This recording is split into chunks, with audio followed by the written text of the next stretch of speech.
Oi, gente, estamos aqui para resolver mais uma questãozinha do primeiro simulado do Montessori Educação. A primeira que a gente selecionou é do Enem 2012.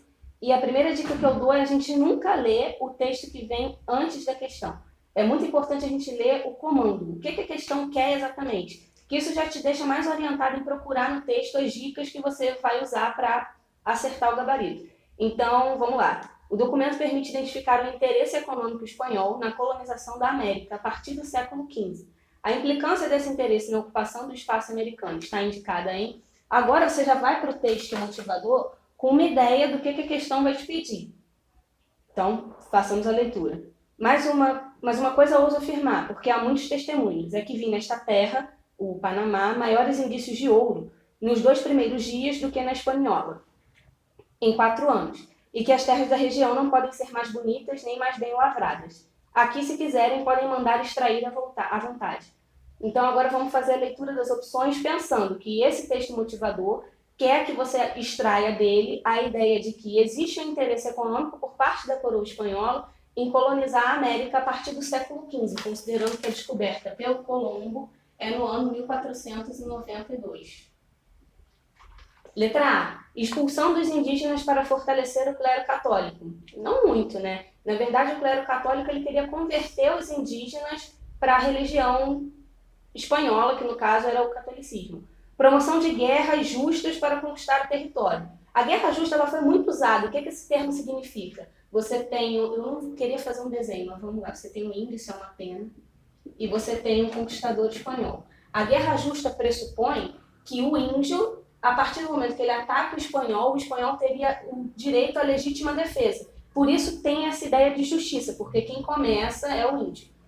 Mas não muito. A gente percebe que as guerras elas se fazem no território americano, apesar da questão indígena. A gente pode notar também ao longo da historiografia alianças de tribos indígenas com os conquistadores. Então pensar que esse interesse em dominar a América se dá em virtude da guerra justa é querer um pouco demais. A letra C, imposição da catequese para explorar o trabalho africano. Bom, se a gente pensar bem, a gente vai lembrar, o bom aluno vai lembrar, que o índio ele era visto como uma figura que pode ser convertida, já que ele está imerso nessa coisa do bom selvagem, da natureza. Então ele pode vir a se tornar um espanhol. O africano ele já seria essa raça corrompida, que não tem chance de se tornar alguém como ser europeu. Então, você pensar que uma imposição da catequese para transformar o africano, a mentalidade da época não trazia essa perspectiva. Letra B. Opção pela policultura para garantir o povoamento ibérico. Policultura não é exatamente isso, né? Inclusive, se a gente retoma o texto, em momento nenhum ele fala de questão agrária, né? Ele fala que a terra é bonita, ele fala que dá para extrair à vontade, mas ele não fala em plantar nada efetivamente. Então, quem marcar essa opção é porque se distraiu e não leu atentamente o texto. A letra E, que finalmente é o nosso gabarito, fala em fundação de cidades para controlar a circulação de riquezas. Qual é a ideia? Você tem um território, que no caso seria essa América, e esse território é ocupado pelos índios. Quando você constrói cidades, essas cidades vão ser ocupadas pelos colonos, ou seja, pelos espanhóis. Então é o nome da elite dirigente espanhola que mora aqui na América, são os crioulos. Esses crioulos vão ser quem dominam essas cidades e controlam com mais firmeza o fluxo de riquezas. E é por isso que o Colombo fala que essas terras boas e férteis, elas têm que ser dominadas para que essa riqueza não seja escoada. Então é isso, questão do Enem 2012, gabarito letra E. A segunda questão agora, que é uma questão que ela já causa um choque quando você lê. Porque normalmente quando a gente pensa em mundo antigo, a gente não tem tanta aula assim, curso pré-vestibular. Então quando você vê alguma coisa de mundo antigo, tipo Tebas, já bate um desespero. Mas essa questão ela não é especificamente sobre o mundo antigo. Ela trabalha o mundo antigo, mas ela te faz outra pergunta. Então, partindo do meu pressuposto, que é sempre ler o que a questão está pedindo, vamos seguir a ordem. Partindo das reflexões de um trabalhador que lê um livro de história, o autor censura a memória construída sobre determinados monumentos históricos e acontecimentos. A crítica se refere ao fato de que, bom, o que a gente tem que pensar nesse primeiro momento é um trabalhador. O que é um trabalhador, né? Ele é um homem comum. Ele não é exatamente quem aparece no livro de história, ele é quem trabalha, ele é quem faz. Então, o que a gente tem que pensar é que a reflexão dele em cima desse texto vai muito nesse sentido. Depois a gente tem que pensar exatamente o que é um monumento histórico. O monumento histórico, ele acaba, no senso comum, sendo uma cristalização do passado.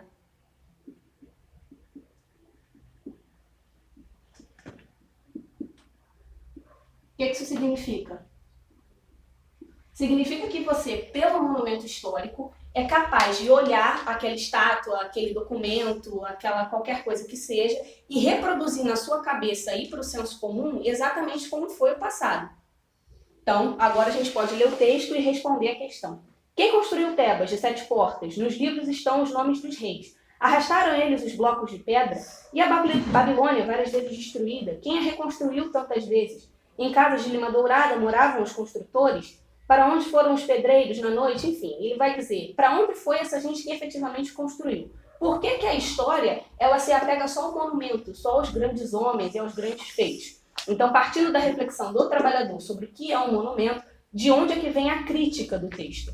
Letra A. Os agentes históricos de uma determinada sociedade deveriam ser aqueles que realizam feitos heróicos ou grandiosos, e por isso ficam na memória. Bem, se a gente pensar, o monumento histórico ele traz justamente essa prerrogativa. Bom, vai aparecer na história, essa história com H maiúsculo, justamente os homens de grandes feitos e grandes nomes.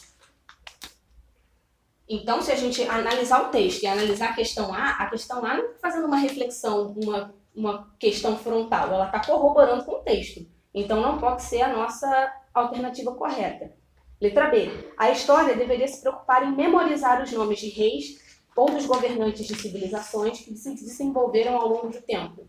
Bom, mais uma vez é a mesma ideia. Por que você tem que manter o nome desses reis e das grandes civilizações se não são eles, de fato, quem constroem o que fica na memória? Então, essa questão também está corroborando com o texto e esse não é o nosso objetivo, é perceber a crítica. Letra C. Grandes monumentos históricos foram construídos por trabalhadores, mas sua memória está vinculada aos governantes das sociedades que construíram. Bom, é exatamente isso que o texto fala. Inclusive nesse trecho aqui, que ele fala sobre onde estão os reis, né, se não nessas casas de ouro, e para onde é que foram os trabalhadores, né? O que aconteceu com os trabalhadores depois da construção da muralha da China, enfim. Esse é o gabarito, então, letra C. Agora vamos só pegar as questões D e E para explicar por que elas estão erradas. Na letra D, os trabalhadores consideram que a história é uma ciência de difícil compreensão, pois trata de sociedades antigas e distantes no tempo. Tudo bem, a história pode até estudar essas sociedades antigas e distantes no tempo, mas em momento algum no texto a crítica é em relação à complexidade da ciência histórica. Então essa questão a gente tem que afastar. A letra E, as civilizações citadas no texto, embora muito importantes, permanecem sem terem sido alvo de pesquisas históricas. Absolutamente falso. A Grécia é amplamente estudada, que é onde fica a cidade de Tebas, a Babilônia nem se fala, enfim, né, não tem como afirmar isso. A China hoje é uma das maiores potências do nosso mundo, então é lógico que se tem estudo sobre isso. Então, mais uma vez, gabarito, indiscutivelmente, letra C. Bom, dando continuidade aqui, agora a gente vai ver a questão número 3, que é de um Enem um pouquinho mais recente, que é o de 2014. Vamos seguir, então, para o objetivo da questão. O processo histórico citado no texto que a gente ainda não leu contribui para a eclosão da Primeira Guerra. Lógico que ele está falando da Primeira Guerra Mundial. O que a gente tem que pensar? Que essa Primeira Guerra ela acontece pela disputa político-territorial entre países que disputavam o seu imperialismo. Imperialismo esse que ficava muito expresso pela consolidação anterior dos Estados modernos e pelo processo de colonização, tanto na África quanto na Ásia. Então agora vamos ler o texto e partir para as opções.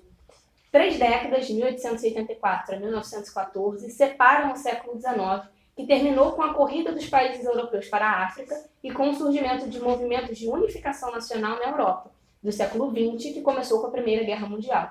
É o período do imperialismo, da quietude estagnante da Europa e dos acontecimentos empolgantes na África e na Ásia. Então é bem o que eu já expliquei aqui no contexto. Então vamos lá, o processo histórico citado, esse processo de corrida imperialista dos países europeus ao longo do século XX, contribui para a eclosão da Primeira Guerra na medida em que, letra A, difundiu teorias socialistas? Bem, se a gente prestar atenção, a gente tem como marco da teoria socialista o ano 1917, que é quando acontece a Revolução Russa. É lógico que a gente pode falar nisso, mas será que é isso que a questão está pedindo? Se a gente volta ao texto, a gente consegue pensar em socialistas? Acho que não. Letra B. acirrou disputas territoriais. Bem, o tempo todo o texto fala nessa corrida entre as potências europeias e na ocupação, na colonização da África e da Ásia. Eu acho que é uma boa opção para a gente pelo menos deixar de lado, já que ainda está muito no início. Letra C. Superou as crises econômicas. Bom, nem sempre, quase nunca, nunca na história a guerra ela é a solução para a crise econômica. Existe sempre um esforço muito grande. A massa de trabalhadores concentra todo o seu esforço, toda a sua mão de obra para suprir aquele país da guerra. Então, você pensar num salvacionismo econômico num período de crise, que a guerra sempre expressa a crise. É pouquíssimo provável. Então, essa opção eu já afasto. Letra D. Multiplicou os conflitos religiosos. É lógico que multiplicou. Você tem uma série de fatores que levam à decorrência da guerra. Mas será que nesse texto a questão é religiosa? Ele fala de África, fala de Ásia, fala de Europa. Em nenhum momento você tem menção a caráter religioso. Então, essa questão a gente tem que afastar também. Letra E, conteve sentimentos xenófobos. Bom, conteve? Não, muito pelo contrário. Quando você tem essa questão da alteridade do europeu versus o africano e versus o asiático, o europeu constrói sua identidade frente à diferença do outro. Então a xenofobia, que é essa aversão ao diferente, essa aversão ao estrangeiro, ela fica muito mais escancarada do que contida durante a Primeira Guerra Mundial. Então a gente acaba, sem nenhuma dúvida também, marcar como gabarito dessa questão a letra B. Acirramento das disputas territoriais expressos nos continentes africano e asiático. Bom, dando continuidade, questão número 4 do Enem 2010, a gente tem uma clássica questão em que ler o texto inteiro é perda de tempo. Então vamos partir para o objetivo da questão. Uma das consequências desses eventos foi, na primeira linha você consegue perceber, em 2008 foram comemorados 200 anos da mudança da família real portuguesa.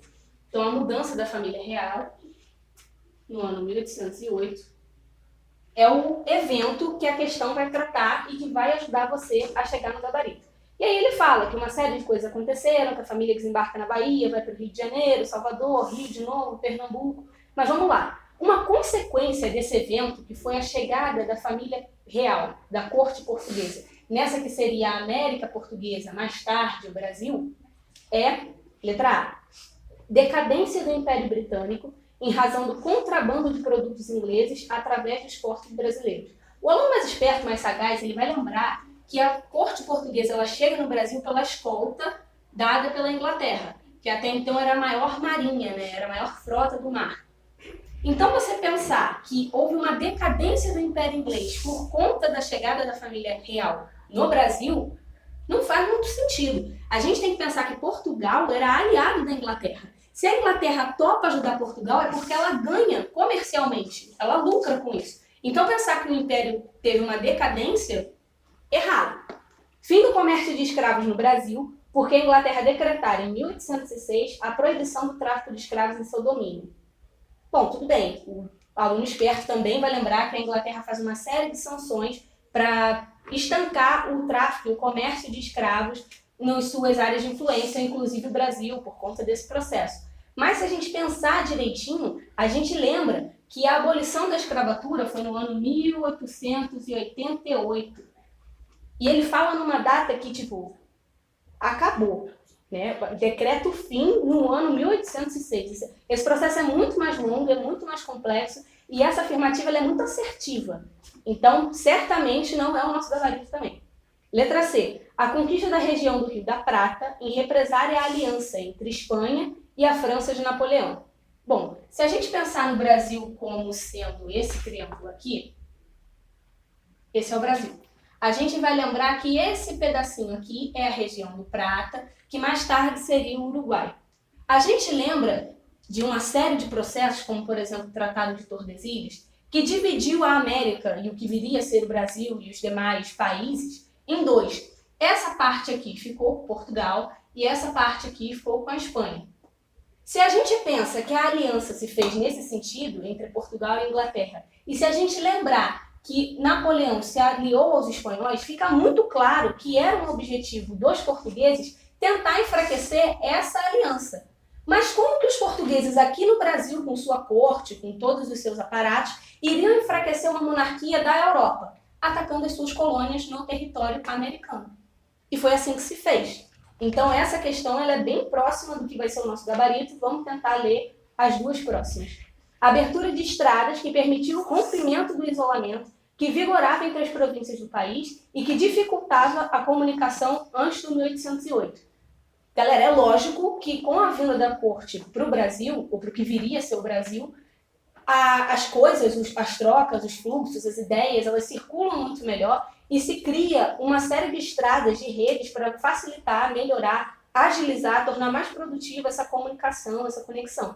Mas a gente considerar que todas essas províncias brasileiras estavam isoladas é forçar um pouco demais a barra. A gente já tinha uma série de ciclos de atividades e a gente não pode pensar que isso estava isolado no mundo. O Brasil ele já exportava, ele já fazia uma série de coisas. Então, você dizer que rompe um isolamento, o rei também não viria para um lugar para o fim do mundo, né? Então, essa é muito forçada mesmo.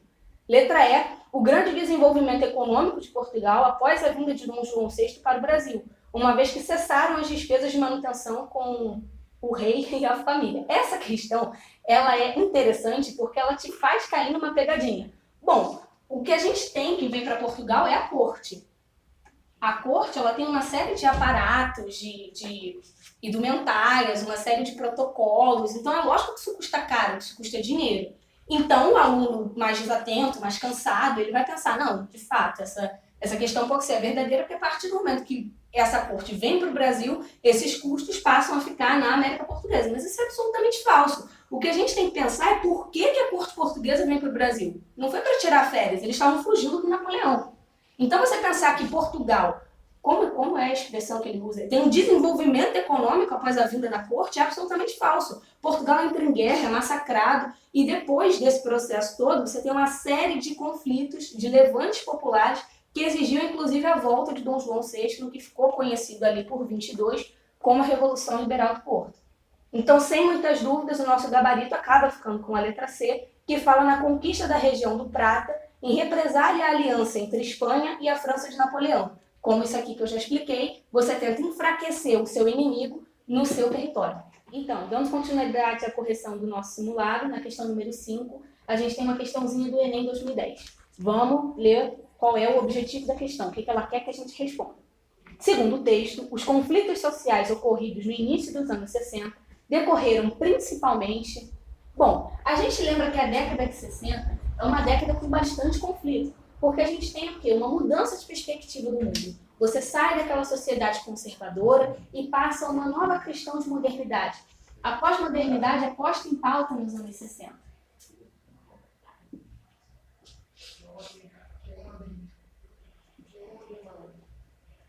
E o que essa pós-modernidade traz? Um forte relativismo, movimento sindical, uma série de coisas. Mas para a gente entender direitinho o que a questão quer, a gente não vai poder deixar de ler o texto para situar em qual momento da década de 60 se dão esses conflitos e em que parte do mundo esse conflito surge. Então vamos lá nas primeiras linhas. Não é difícil entender o que ocorreu no Brasil nos anos imediatamente anteriores ao golpe militar de 64. Bom, vamos prestar atenção. Me parece bastante claro que o foco da questão é o golpe. E as contradições desse golpe vão ser o nosso objeto, mas vamos prosseguir. A diminuição da oferta de empregos, desvalorização dos salários, inflação, intensa mobilização política popular, sucessivas ondas grevistas, categorias profissionais que aprofundam suas tensões sociais. Cada vez mais as classes trabalhadoras, destaque para isso aí também.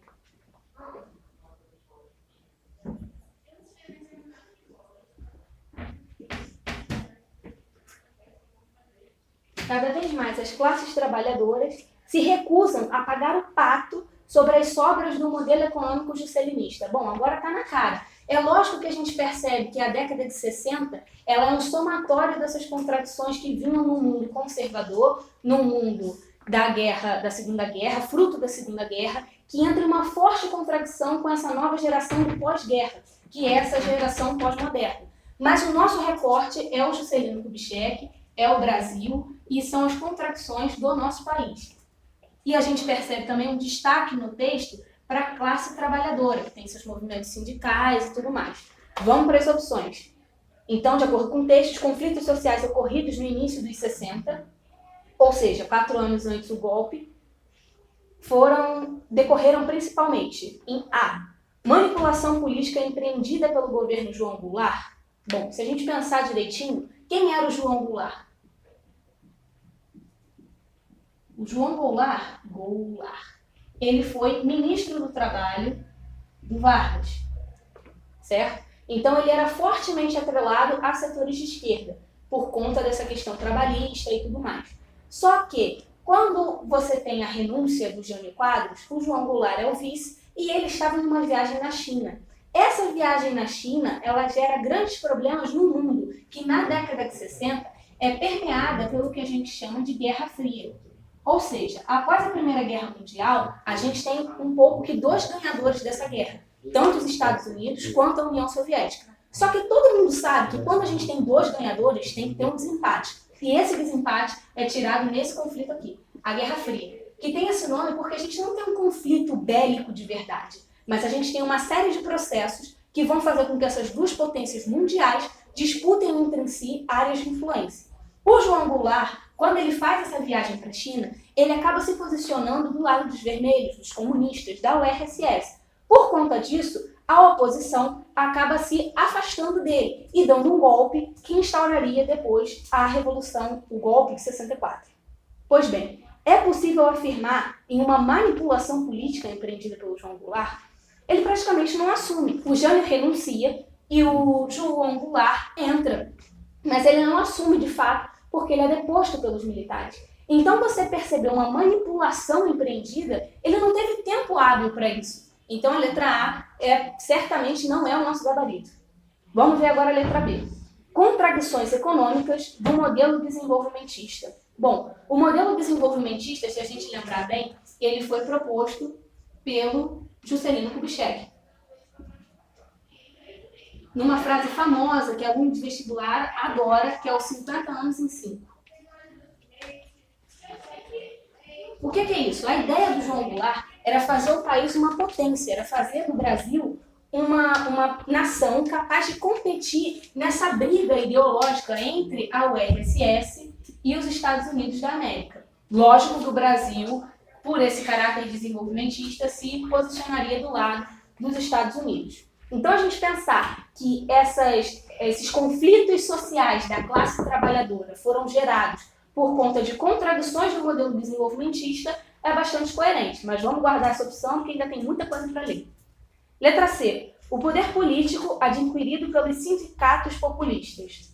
Bem, a gente está falando que existem conflitos sociais ocorridos nos anos 60. A gente vai dizer que esses conflitos sociais ocorreram porque as pessoas socialmente foram empoderadas? Muito pelo contrário, certo? Se as pessoas requerem, pedem e demandam poder, é porque elas se sentem inferiorizadas. Se elas de fato tivessem sido empoderadas nesse modelo, certamente elas não pediriam, não fariam essa reivindicação. Então a letra C a gente descarta. Letra D. Desmobilização das classes dominantes frente ao avanço das greves. Para você se manter como classe dominante, você tem que exercer seu poder por uma série de aparatos, seja pelo aparato repressor, pelo aparato coercitivo, pelo aparato cultural, de dominação. Você pensar que tem uma desmobilização da classe dominante com o avanço das greves, o que é a greve? A greve é a encarnação da mobilização popular dos trabalhadores para derrubar a classe dirigente. A classe dirigente, frente a essa ameaça, vai se desmobilizar? Pouquíssimo provável. A letra D, então, a gente também descarta. Letra E. Recusa dos sindicatos em aceitar mudanças na legislação trabalhista. Bom, se a gente pensar em tudo que a gente estuda que faz referência à década de 60, a gente pode até pensar em questões trabalhistas. Mas perceba, ele fala segundo o texto. Em algum momento do texto a gente vê a questão das leis trabalhistas? Não. Então, sem dúvida, a nossa resposta certa é a letra B.